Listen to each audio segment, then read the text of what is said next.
నా పేరు మల్లికార్జున్. నేను హైందవ కుటుంబంలో జన్మించాను. నేను ఇప్పటికి కూడా హిందూనే. నా సర్టిఫికేట్ ఏం మార్చుకోలేదు.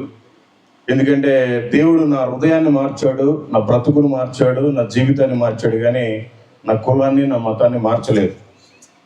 కాబట్టి నేను హిందూనే ఇప్పటికి కూడా. నేను 4 సార్లు అయ్యప్ప మాల వేసుకున్నాను, 18 సార్లు తిరుమల వచ్చి గుండు చేయించుకున్నాను.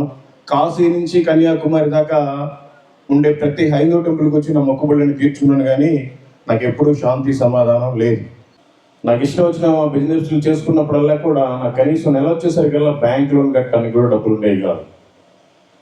బిజినెస్ అన్ని మానేసి దేవుడి పని చేస్తున్నాను, ఎక్కడ కానుకలు తీసుకోను. ఎప్పుడు కూడా నా కారులో డీజిల్ అయిపోలేదు, నాకు తినడానికి ఉండడానికి తక్కువ కాలేదు. దేవుడు అలా పోషిస్తూ ఉంటాడు. అందుకే నాదంతా విశ్వాస యాత్ర. ఈరోజు ఈ ఊర్లో ఉంటా, రేపు ఏ ఊర్లో ఉంటామో తెలియదు.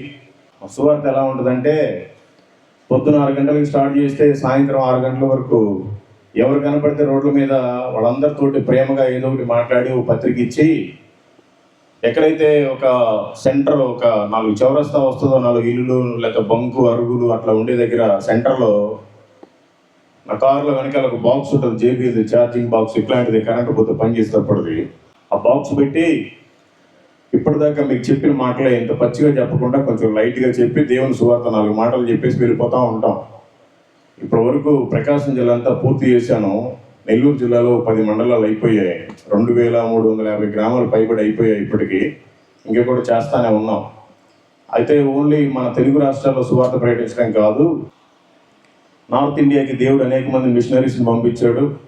వాళ్ళందరినీ చంపేస్తున్నారు, కొడుతున్నారు, ఇబ్బంది పెడుతున్నారు. వాళ్ళ దగ్గరికి వెళ్ళి అసలు ఏంటో తెలుసుకుందాం, వాళ్ళ చరిత్ర ఏంటో తెలుసుకుంటే నా జీవితానికి కూడా ఏమైనా ఉపయోగపడింది, వాళ్ళ సాక్ష్యాలని నాకున్న కారులోనే బయలుదేరి ఇండియా అంతా ప్రతి రాష్ట్రము, ప్రతి కేంద్రపాలిత ప్రాంతం వెళ్ళి వాళ్ళ అనుభవాలన్నీ కూడా నేను తెలుసుకొని చాలా బలపడ్డాను.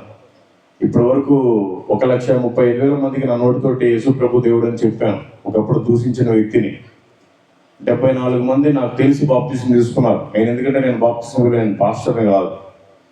నాకు తెలియకుండా ఎంతమంది బాప్తిజం తీసుకున్నారో నాకు తెలియదు. సో నా పరిచయం ఇది, నా సాక్ష్యం ఇది.